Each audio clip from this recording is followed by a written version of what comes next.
Hey guys, today we're going to do a video on factoring quadratics with decomposition, and we're going to look at these two examples mainly, okay?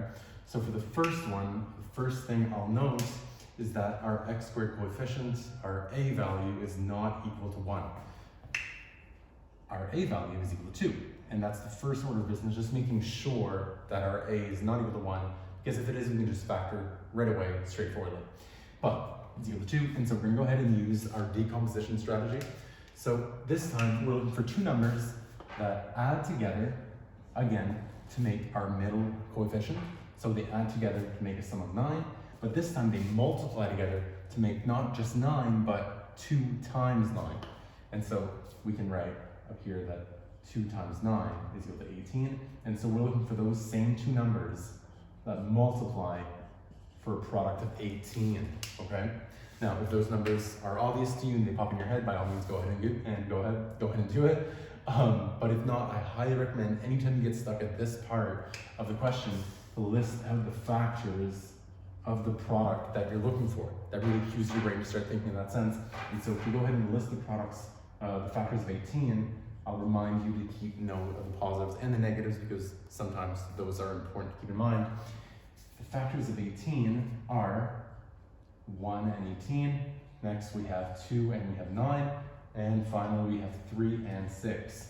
And now if we look at the pairs factors that have a product of 18, which ones have a sum of 9? Well, the only ones that have that are 3 and 6, and so that's what we're going to use for the sum of 9, and then we know that 3 times 6 evidently give us a product of 18, okay? Now, when we were factoring quadratics with an a value of 1, we can jump right down to the final step and write them inside the brackets. Here, we're going to have to do one more line of work. We're going to decompose this middle term into two terms. Namely, we're going to decompose the 9x into 3x plus 6x. That's exactly why we went through this process. And so we're going to write this as 2x squared. Next, we're going to write the 9x again as 3x plus 6x. So plus 3x plus 6x. And then plus 9 at the end. So the work we're really doing is we're decomposing this 9x into the two terms you see here, okay?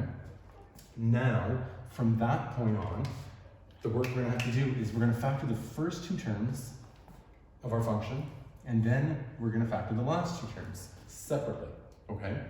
So if we go ahead and factor the first two terms, we can factor an x out of both terms, and we'll have 2x plus 3 left inside of our bracket.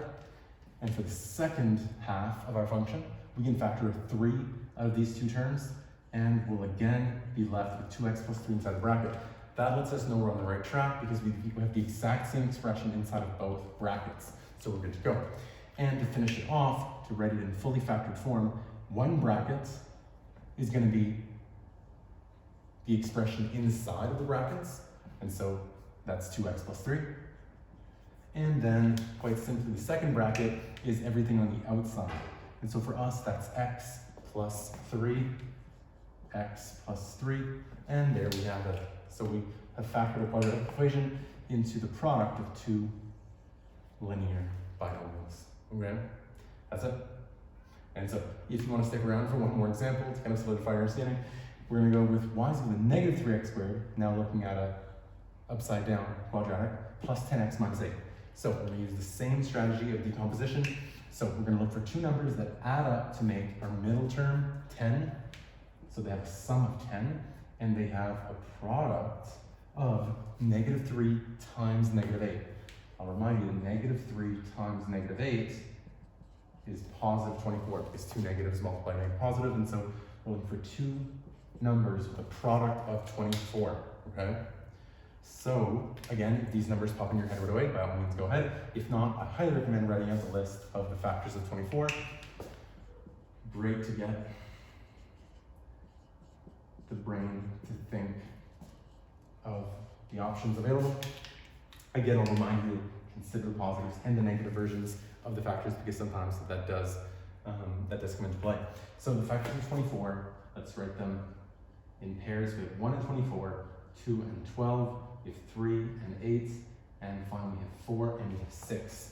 Now, if we think of them in pairs, as as factors of 24, which factors have a sum of positive 10? Well, the factors with a sum of positive 10 are the 4 and the 6 in the center. And so that's what we're going to go with. We're going to have 4 plus 6 is equal to 10, and of course 4 times 6 does provide us with the product of 24 that we were looking for. And so we're going to go ahead and decompose our middle term, much like we did up here, into the two terms 4x plus 6x. And so our second line will look like negative 3x squared plus 6x plus 4x minus 8. The order doesn't matter. You can write plus 4x plus 6x. It'll all be the same in the end. With addition, order does not matter.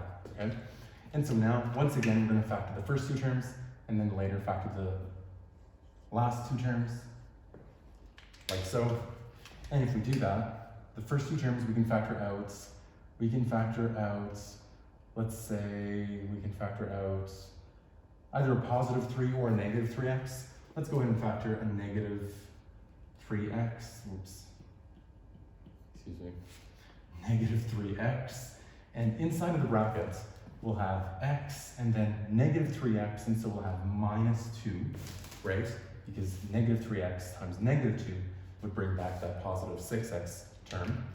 And for the second part, now we want the same thing inside both brackets, and so I'm going to factor out a 4 from both terms, and what we'll have left inside is again the x minus 2 we were hoping for. And this lets us know we're on the right track because both brackets contain the same expression. And so we can jump down to our last line of work.